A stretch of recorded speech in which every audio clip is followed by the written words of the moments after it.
नमस्कार, आमी तुली आपनादेर प्रत्येकके स्वागत जानाई तुलिर साहित्य सम्भार चैनेले। तुलिर साहित्य सम्भारेर आजकेर निवेदन श्रद्धेय लेखक मानिक बंदोपाध्यायेर छिनिये खायनी केन गल्प पाठ और चरित्र चित्रणे थाकछि आमी तुली। प्रत्येक श्रोता बंधुर काछे आमार एकान्त अनुरोध आपनारा पुरो गल्पटा शुने अवश्यई जानाबेन आमार उपस्थापना आपनादेर केमन लागছে। और यदि आमार उपस्थापना आपनादेर भालो लागे चैनलटी अवश्यई सबस्क्राइब करे राखबेन प्रत्येकटा गल्पेर नोटिफिकेशन सबार आगे पाওয়ার জন্য। शुरू करछि आजकेर गल्प छिनिये खायनी केन। दले दले मरছে तबु छिनिये खायनी केन जानेन बाबू? एकजन नय 10 जन शये शये हाजारे हाजारे लाखे लाखे बरबाद हो गेছে। भिक्षेर जन्य हाथ बाड़िয়েছে, फैन চেয়ে কাতরেছে, किन्तु छिनिये नेবার जन्य केড়ে नेবার जन्य हाथ बाड़ायনি, অথচ हाथ बाड़ालेই पाय। দোকানে থরে থরে সাজানো রয়েছে খাবার, সামনে রাস্তায় ধন্না দিয়েছে ফেলে দেওয়া ঠোঙার রসটুকু, খাবারের কণাটুকু চাটবার জন্য। হাটে বাজারে রয়েছে ফল মূল তরি তরকারি, দোকানে আড়তে চাল ডাল তেল নুন, লুকানো গুদামে চালের পাহাড়। বড় লোকের ভাঁড়ারে 10-20 বছরের ফুট ফুট কথাটা চালু হয়েছে বাবু আপনাদের কল্যাণে। ভোটকা গাঁয়ের হোতকা তাঁতিও জানে কথাটা আর কথাটার মানে। গরিবের মুখে উঠে যে চাল ডাল তেল নুন গুদম থেকে গুদমে কেনা বেচা হয়ে চালান যায় তাকে বলে ফুড। হ্যাঁ, মাছ মাংস দুধ ঘিও ফুড বটে। 10টা জিনিসের 10টা নাম বলতে লিখতে কষ্ট হয় বলে আপনারা ফুড বলে চালিয়েছেন, চেঁচিয়েছেন ফুড সমস্যার বিধান চাই। তা অত কষ্টে কাজ কি ছিল? ফুড না বলে চাল বললেই হতো। শুধু চাল, কারা আকারা পোকায় ধরা যেমন হোক চাল। মাছ মাংস দুধ ঘি তেল নুন এসব 10টা জিনিস তো চাইনি যারা না খেয়ে মরেছে। শুধু 2টি চাল দিলেই হতো তাদের, ফুডের জন্য মাথা না ঘামিয়ে। গাছে পাতা আছে, জঙ্গলে কচু আছে, তারা মরতো না। রোজ 2টি আসেদ্ধ শুকনো চাল চিবিয়ে খেলেও মানুষ মরে না। আপনি মানবেন না, কিন্তু সত্যি মরে না বাবু। যত নেতিয়ে যাক, ধুক ধুক প্রাণটা নিয়ে জীবন্ত থাকে। চালার বাইরে ক্ষেত খামার আম জাম কাঁঠালে ঘেরা খড়ের ঘরগুলোতে বেলা শেষের ছায়া গাঢ় হয়ে যাচ্ছিল সন্ধ্যায়। উবু হয়ে বসে আনমনে যোগী জোর টানে তামাকের ধোঁয়ায় বুক ভরে নিয়ে আস্তে আস্তে ধোঁয়াটা বার করে দিতে থাকে। সামনেই টানছে, তামাক আড়াল খোঁজেনি, একটু পিছু ফিরে বা একটু ঘুরেও বসেনি। এটা লক্ষ্য করবার বিষয়। তামাক সেজে আগে অবশ্য আমাকেই বাড়িয়ে দিয়েছে ডান হাতে থেলো হুঁকোটা ধরে, বাঁ হাতে সেই হাতের কোনোই ছুঁয়ে থেকে। জলহীন হুঁকোয় অত করা তামাকের তপ্ত ধোঁয়া টানবার ক্ষমতা প্রথম বয়সে ছিল, এখন আর পারি না। সিগারেট ধরিয়ে যোগীকেও একটা অফার করেছিলাম। মৃদু হেসে সিগারেটটা সে গুঁজেছিল কানে। শুনেছিলাম সে নাকি নামকরা ডাকাত, তার নামেই লোকে ভয় কাঁপে। যে রকম কল্পনা করেছিলাম চেহারাটা মোটেই মেলেনি তার সঙ্গে। বেটে খাটো লোকটা, শরীরটা খুব শক্তই হবে, তবে আর কিছু নেই। বাবরি ছাঁটা ঝাঁকড়া চুল পর্যন্ত নেই। জেলে হয়তো ছেঁটে দিয়ে থাকবে কদম ছাঁটা করে, এখনো বড় হবার সময় পায়নি। এদেশের রণপা চড়া, লাঠি ঘুরিয়ে বুলেট ঠেকানো, নোটিশ দিয়ে ধনী জমিদারের বাড়ি ডাকাতি করতে যাওয়া, বড় লোকের ওপর ভীষণ নিষ্ঠুর, গরিবের ওপর পরম দয়ালু। খেয়ালি ধূর্ত উদার বিখ্যাত ডাকাতদের কাহিনীতে তাদের বিরাট দেহ আর অদ্ভুত অমানসিক শক্তির কথা পড়েছি, যাদের ভীষণ আকৃতি দেখলেই লোকের দাঁত কপাটি লাগত। হুঙ্কার শুনলে কয়েক মাইল তফাতে গর্ভপাত হতো স্ত্রীলোকের। বড় লোকের টাকা লুটে তারা গরিবকে বিলিয়ে দিত। দুর্ভিক্ষের সময় যোগী ডাকাত নাকি মানুষ বাঁচাবার মহৎ কাজে নেমেছিল। সেবাও করত পথে ঘাটে মুমূর্ষুর। সুযোগ মতো চুরি ডাকাতি করে খাদ্য জুটিয়ে বিলিয়ে দিত। কয়েকটা মেয়েকে ক্রেতার কবল থেকে ছিনিয়ে নিয়ে বাঁচিয়েছে শোনা যায়। 7 কোষি খালে সরকারি। চালের নৌকায় ডাকাতি করতে গিয়ে ধরা পড়ে 2 বছর জেল হয় তার। যোগী কথার সূত্র হারিয়ে ফেলেছে বুঝে মনে করিয়ে দিলাম, মরছে তবু ছিনিয়ে খায়নি কেন? যে কথা বলছিলে? ও হ্যাঁ বাবু, হ্যাঁ, আমি জানি কেন ছিনিয়ে খায়নি। শুধু আমি, একমাত্র আমিই জানি, কেউ জানে না। আর আপনার মতো অনেক বাবুকে শুধিয়েছি, তারা সবাই ঘুরিয়ে পেঁচিয়ে এটা সেটা বলেন, বড় বড় কথা, আবোল তাবোল লম্বা চওড়া কথা। আসল ব্যাপারে সেরে ফাঁক। বোঝেন না কিছু, জানেন না, কি বলবেন? এক বাবু বললেন, বেশিরভাগ তো গরিব চাষি, নিরীহ গোবেচারা লোক, কোনো কালে বেআইনি কাজ করেনি, লুট করে কেড়ে নিয়ে খাবার কথা ওরা ভাবতেও পারে না। শুনলে গা জ্বলে বাবু, স্বাদ যায় না চাচা গালে একটা থাপ্পড় দিয়ে কানটা মলে দিতে? বেআইনি কাজ, বেআইনি? যে জানে মরে যাবে কেড়ে না খেলে, সে হিসেব করছে কাজটা আইনি না বেআইনি। ছিনিয়ে খেলে তাকে পুলিশ ধরবে, তার জেল হবে। জেলে যেতে পারলে তো ভাগ্যে ছিল তার। মেয়ে বউকে ভাড়া দিচ্ছে, বেচে দিচ্ছে, সুযোগ পেলে তার চেয়ে কমজোরি মরো মরো সাথীর গলা টিপে মেরে ফেলছে। যদি এক মুঠো খুদ জোটে, তার কাছে আইন। আরেক বাবু বললেন, ওটা কি জানো যোগী, ওরা সব মুখ্য গরিব, চাষাভুষো মানুষ, আদেষ্ট মানে না খেয়ে মরতে হবে, বিধাতার এই বিধান, উপায় কি? এই ভেবে মরেছে, না খেয়ে, লুটে পুটে খেয়ে বাঁচবার চেষ্টাই করেনি। শুনছেন বাবু কথা, আঁচ জ্বালানি পণ্ডিতি কথা। সাপে কাটে, রোগে ধরে, আগুন লাগে, বন্যা হয়, আকাল আসবে অদেষ্ট বটেই তো, কে না জানে সেটা? তাই বলে সাপে কাটলে বাঁধন আটে না, ওঝা ডাকে না, রোগে বড়ি পাচন শিকড় পাতা খায় না, মানত করে না, ঘরে আগুন লাগলে দাওয়ায় বসে তামাক টানে, ফসল বাঁচাতে যায় না বন্যা এলে? আকাল অদেষ্ট বলে কেউ ঘরে বসে হাত পা গুটিয়ে মরেছে? একজনও কেউ ওদের যা কিছু আছে বেচে দেয়নি বাঁচার জন্য? ছেলে মেয়ে বউ বোন শুদ্ধ ছুটে যায়নি শহরে বাবুদের রিলিফখানায়? অদেষ্ট মানে? হ্যাঁ, অদেষ্টে মরণ থাকলে মরবে জানে। হ্যাঁ, তাই বলে ছিনিয়ে খেয়ে বাঁচতে পারলে চেষ্টা করে দেখবে না একবারটি? আরেক বাবু বললেন, বাবুরা কি বললেন জানি যোগী, তোমার কথা বলো। শোনেন না বাবু মজার কথা, হাসি পাবে শুনলে। বললেন কি না, আতপেটা খাওয়া উপোস দেয়া ওদের চিরকেলে অভ্যাস। ঘটি বাটি জমি জমা তো চিরজন্মই বেঁচে আসছে পেটের জন্য। আকাল তো ওদের লেগেই আছে বছর বছর। বলতে বলতে গলা সত্যি ধরে এসেছিল তেনার। দুঃখীর তরে দরদ ছিল ওই বাবুর। নাক ঝেড়ে গলা খাঁকড়ে তারপর বললেন, বড় আকাল এলো। ওরাও এইভাবে লড়াই করলো বাঁচতে, চিরকাল যেমন করে এসেছে। ঘরে ভাত না থাকলে যা করা ওদের অভ্যেস।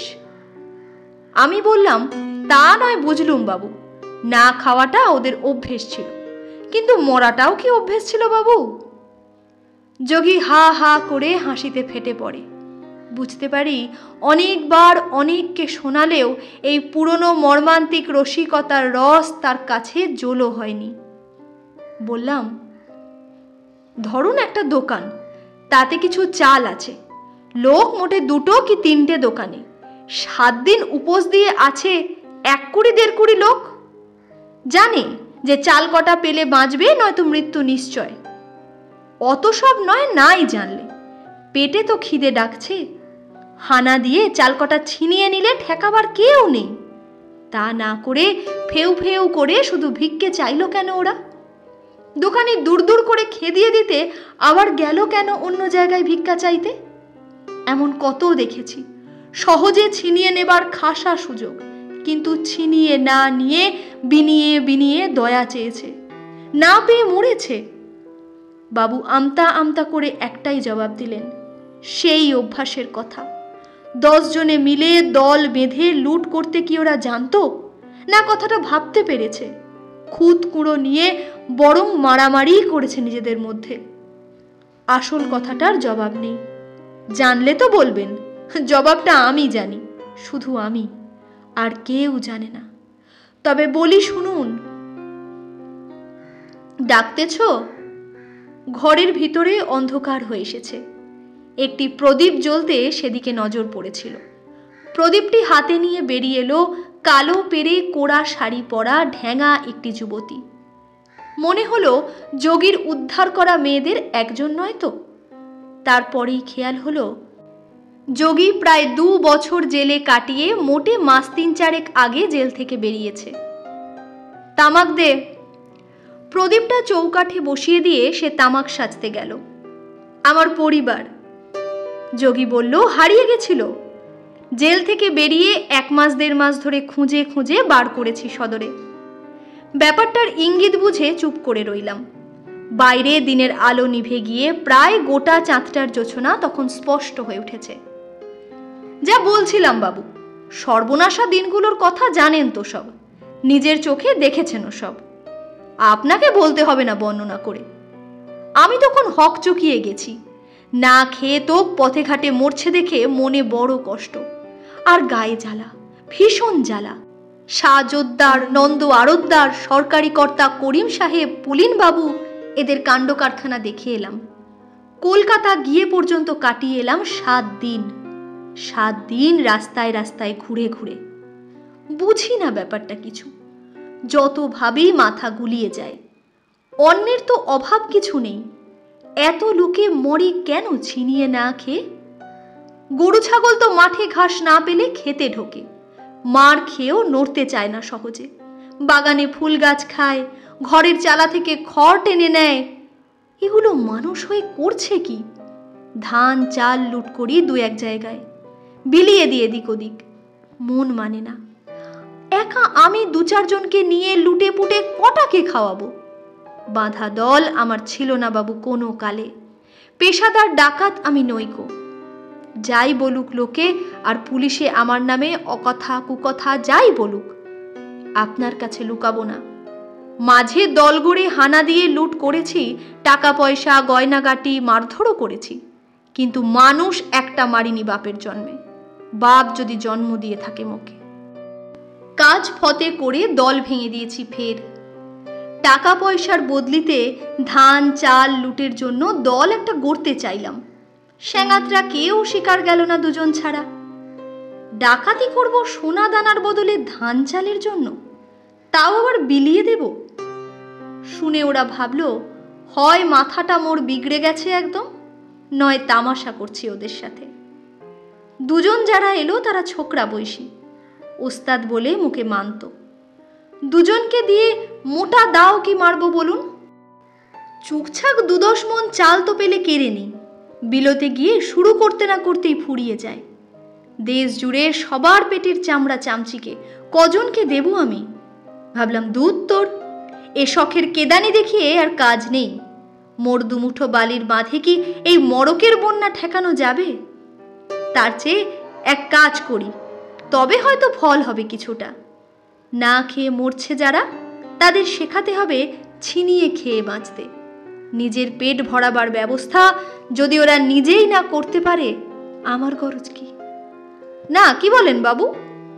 সদরের মন্দ বস্তি থেকে খুঁজে উদ্ধার করে আনা যোগীর পরিবার ফুঁ দিতে দিতে কলকে এনে দেয়। কলকের আগুন লালিয়ে লালিয়ে ওঠে তার ভোঁতা লম্বাটে মুখে। মন্দ মেয়ের বস্তির জীবনের কোনো ছাপ চোখে পড়ে না, বরং শান্ত নিশ্চিন্ত নির্ভর খুঁজে পাই। সেই থেকে বসে আছেন, যোগী বলে কলকেটা হুঁকোয় বসিয়ে। তার পরিবার দাঁড়িয়ে থাকে কথা শেষ হবার অপেক্ষায়। একটু চা দিয়ে যে ভদ্রতা করব তার ব্যবস্থা নেই গরিবের ঘরে। 2টো চিড়ের মোয়া খাবেন বাবু? নতুন গুড়ের টাটকা মোয়া। ভদ্র অতিথিকে নিয়ে তার বিপন্ন ভাব অনুভব করে বলি, খাবো না? এতক্ষণ বলতে হয়, জোর খিদে পেয়েছে। আমি ভাবছি কি ব্যাপার, মুড়ি চিড়ে কিছু কি নেই যোগীর? খেতে বলছে না। যোগীর পরিবারের হাসিটা আধা দেখতে পাই প্রদীপের আলোয়। সদরে রিলিফখানা খুলেছে, খিচুড়ি বিলি করে। শটান গিয়ে হাজির হলাম সেখানে। সেজে গুজে গেলাম, ছেঁড়া নেংটি পরে, উদলা গায়ে, মোচদাড়ি না কামিয়ে। তবু অন্যের অভাব তো ভোগ করিনি। কোনো একটা দিন 2-4 বছরের মধ্যে ওসব কাকলাসের সাথে কি মিশ খায় মোর? আর চোখে তাকায় সবাই, ভাবে যে এই আবার কোত্থেকে এলো। ঝোলের মতো ট্যাকট্যাকে পাতলা খিচুড়ি যে বিলোয়, সে বেটার ছেলে মুখে দেখলেই বলে, হারামজাদা তুই এখানে কেন? খেটে খাবি যা। মেয়ে ছেলে 2-1টা দেখে শুনে ভাব জমাতে চেষ্টা করে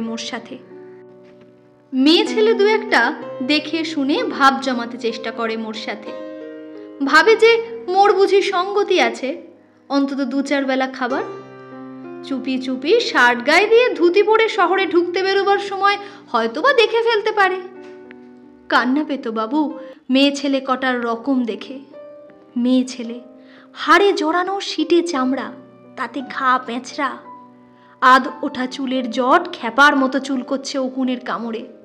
মাই বলতে লবঙ্গের মতো শুকনো বোটা, পাছা বলতে লাঠির ডগার মতো খোঁচানো হাঁড়ি। আর কি দুর্গন্ধ গায়ে, পচা ইঁদুর মরা সাপের মতো। তাদের চেষ্টা পুরুষের মন ভুলিয়ে একটা বেলা একটু খাওয়া জোগাড় করা, পেট ভরে।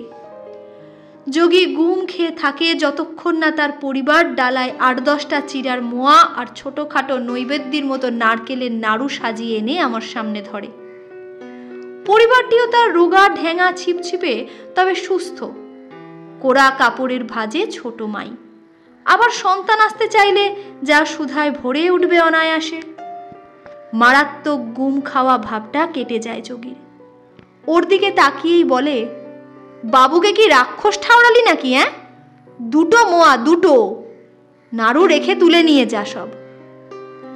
গেলাস নেই তো কি হবে, ঘটিটা মাজা আছে, টিউবওয়েলের জলের কলসি থেকে জল এনে দে ঘটিতে। একটু থেমে বিনয়ের সুরে হঠাৎ অন্য একটা কৈফিয়তে সে বলে তার পরিবারকে, মাছ আর আজ আনা হলো না বিন্দি? মাছের তরে মরছি। বিন্দি এতক্ষণ এবার প্রথম মুখ খোলে ঝংকার দিয়ে। সবাইকে বলি, ছিনিয়ে নিয়ে খাও না, এসো আমরা সবাই মিলে ছিনিয়ে নিয়ে খাই। ব্যাপার বুঝছো তো, মোদের খিচুড়ি ভোগের জন্য যে চাল ডাল আসে তার বেশিরভাগ চোরাগোপ্তা হয়ে যায়, নইলে খিচুড়ি এমন নুন জলের মতো লাগে। এমনিও মরবো, অমনিও মরবো, এসো বাঁচার তরে লড়াই করে মরি। কর্তারা ভোজ খাবেন, মোরা না খেয়ে মরবো, কেড়ে খাই এসো। এমনই ভাবে কত করে কত রকমে বুঝিয়ে বলি, কেউ যেন কান দেয় না কথায়। কান দেয় না ঠিক নয়, কানে যেন যায় না কথা। ঝিমোতে ঝিমোতে বলে, হ্যাঁ হ্যাঁ কি বলছিলে? বলে আবার ঝিমোয়।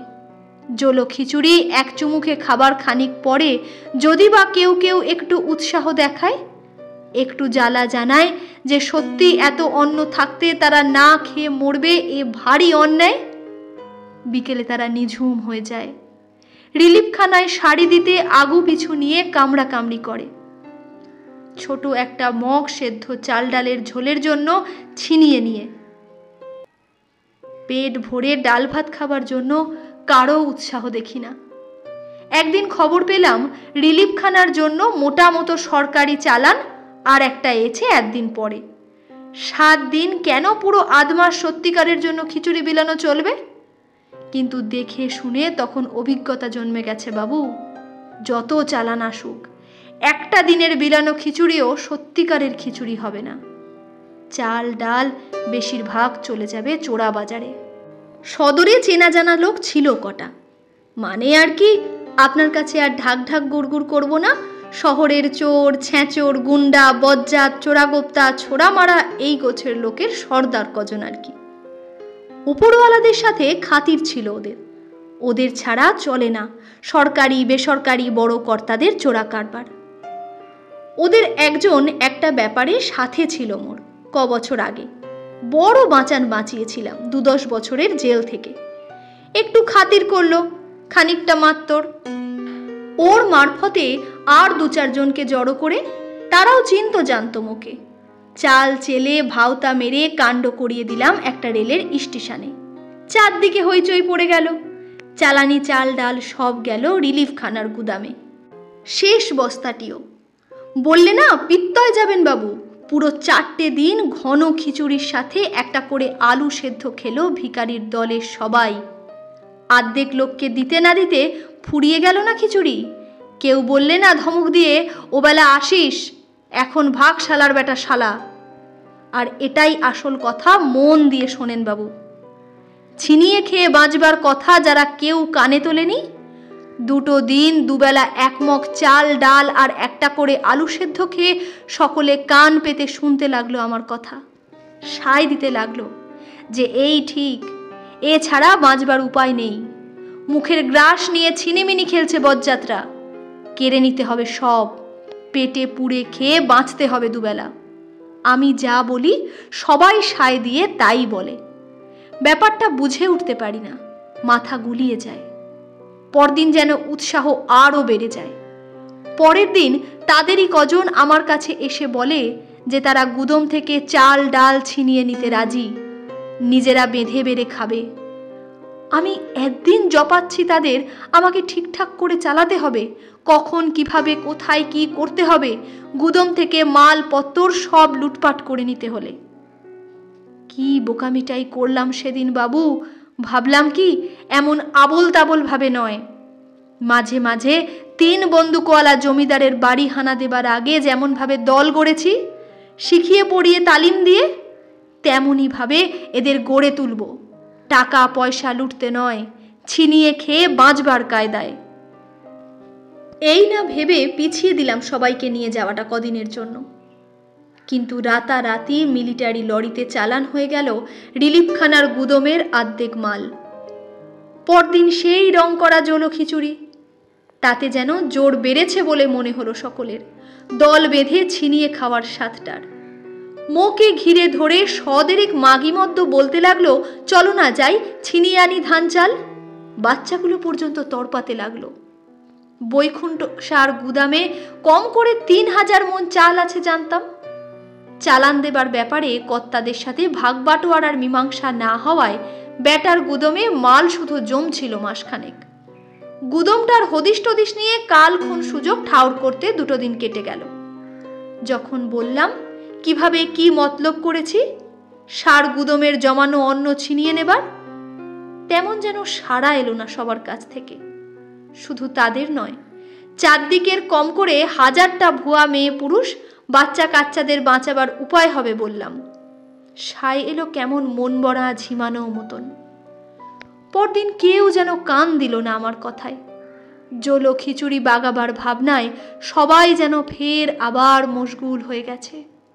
আর কিচ্ছু ভাববার ক্ষমতাও নেই, মনও নেই। সেদিন বুঝলাম বাবু, কেন এত লোক না খেয়ে মরছে। এত খাবার হাতের কাছে থাকতেও ছিনিয়ে খায়নি কেন। একদিন খেতে না পেলে শরীরটা শুধু শুকোয় না, লড়াই করে ছিনিয়ে খেয়ে বাঁচার তাগিদও ঝিমিয়ে যায়। 2-4 দিন একটু কিছু খেতে পেলেই সেটা ফের মাথাচাড়া দিয়ে ওঠে। 2 দিন খেতে না পেলে ফের ঝিমিয়ে যায়। তাই এতে আশ্চর্য কি? এ তো সহজ সোজা কথা। কেউ বোঝে না কেন তাই ভাবি। শান্তরে বলেনি বাবু, অন্ন জল প্রাণ। খেতে না পেলে গরু দুধ দেয় না বলদ জমি চষে? কয়লা না খেয়ে ইঞ্জিন গাড়ি টানে? মহাভারতে সেই মুনির কথা আছে, না খেয়ে তপ করেন। একদিন দেখেন কি, গর্তের মুখে পুতুলের মতো জ্যান্ত জ্যান্ত মানুষ ঝুলছে ঘাসের শিকড় ধরে। শিকড়গুলো দাঁতে কাটছে ইঁদুর। মুনি বললে, করছো কি তোমরা সব? ইঁদুরের শিকড় কাটছে দেখছো না? গর্তে পড়বে যে ধপাস করে। খুদে খুদে লোকগুলো বললে, বাপু মোরা তোমার পূর্বপুরুষ, বংশে শুধু তুমিই আছো। তুমি হলে এই শিকড়টা, যা ধরে মোরা ঝুলছি। হ্যাঁ দেখো, নিচে নরক। শিকড় যিনি কাটছেন চোখা ধারালো দাঁত দিয়ে, তিনি হলেন ধম্মমশাই। বিয়ে করো পুত্তুর, জন্মাও, মোদের বাঁচাও নরক থেকে। মুনি ভরকে গিয়ে তাড়াতাড়ি বিয়ে করলে এক রাজার মেয়েকে।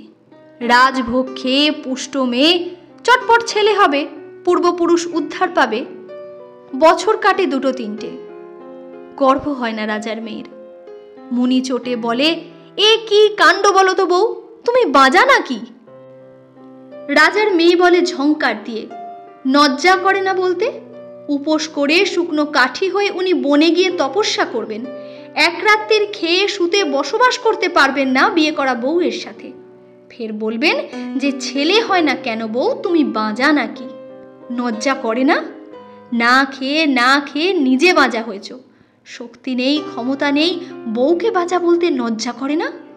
কথার মানে বোঝে, তপস্যা করে যে সোজা কথা বোঝেনি সেটা চট করে বুঝে নিয়ে মুনি ঠাকুর তাড়াতাড়ি গিয়ে বৃত্তি চায় রাজার কাছে।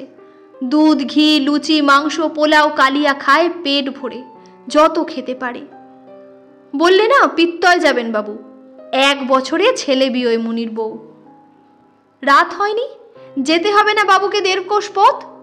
যোগী ডাকাতের পরিবার এসে বলে। মনে হয় সত্যি কি মিথ্যা জানি না, মেয়েটার গড়ন এমন রোগাটে ছিপছিপে বলেই বোধহয় আগামী মাতৃত্ব এতখানি স্পষ্ট হয়েছে। মনে হয় 3-4 মাসের মধ্যে যোগী ডাকাতকে সে ছেলে বা মেয়ের বাপ করবেই। জোছনায় গেঁয়ো পথের 4 মাইল দূরের স্টেশনের দিকে হাঁটতে হাঁটতে ভাবি, যোগী কি এতই বোকা? সে এত জানে আর এই সহজ সত্যটা জানে না। খুব কম করেও কটা মাস অন্তত লাগে মেয়ে মানুষের মা হয়ে ছেলে বা মেয়ে বিয়েতে? আমার দেশের মাটিতে আমি সমান তালে চলতে পারি না যোগীর সাথে। আলোর বাঁকে হোঁচট খাই, কাটা ধানের গোড়ার খোঁচায় ব্যথা পাই, কাঁচা মাটির রাস্তায় উঠতে 1.5 হাত নালায় পড়ে যাই। যোগী সামলে সুমলে টেনে নিয়ে চলে আমায়। তার মুখের দিকে চেয়ে বুঝতে পারি আমার হিসেব নিকাশ, বিশেষণের ভুল। যোগী ডাকাত মহাভারতের সেই মুনি নয়। স্বর্গ নরক তার কল্পনায় আছে কি নেই সন্দেহ। বংশরক্ষায় সে মোটেই ব্যগ্র নয়। ইংরেজের জেল থেকে ছাড়া পেয়ে খুঁজে খুঁজে মস্ত বস্তি থেকে হারানো বউকে ফিরিয়ে এনে সে আজ শুধু এই কারণে অখুশি হতে নারাজ যে বউ তার যে ছেলে বা মেয়ের মা হবে সে তার জন্মদাতা নয়। সে বাপ হবে তার পরিবারের বাচ্চার, ছেলে বা মেয়ে যাই হোক সেটা। আজে বাজে খেয়ালে যেসব খেয়াল তাদেরই মানায়, তাদেরই ফ্যাশন, যারা ছিনিয়ে খেয়ে বাঁচার প্রবৃত্তিটা পর্যন্ত কেঁচে দিয়ে মারতে পারে লাখে লাখে মা বাপ। ছেলে মেয়ে অনর্থক অখুশি হতে রাজি নয় মানুষ। তার পরিবার খেতে না পেয়ে হারিয়ে গিয়েছিল তো, যেভাবে পারে খেতে পেয়ে নিজেকে বাঁচিয়েছে তো, তারপর আর কোনো কথা আছে? নমস্কার, আজকের গল্প ছিল এতটাই। প্রত্যেক শ্রোতা বন্ধুর কাছে আমার অনুরোধ, আপনারা অবশ্যই গল্পটা শুনে জানাবেন আমার উপস্থাপনা আপনাদের কেমন লাগছে।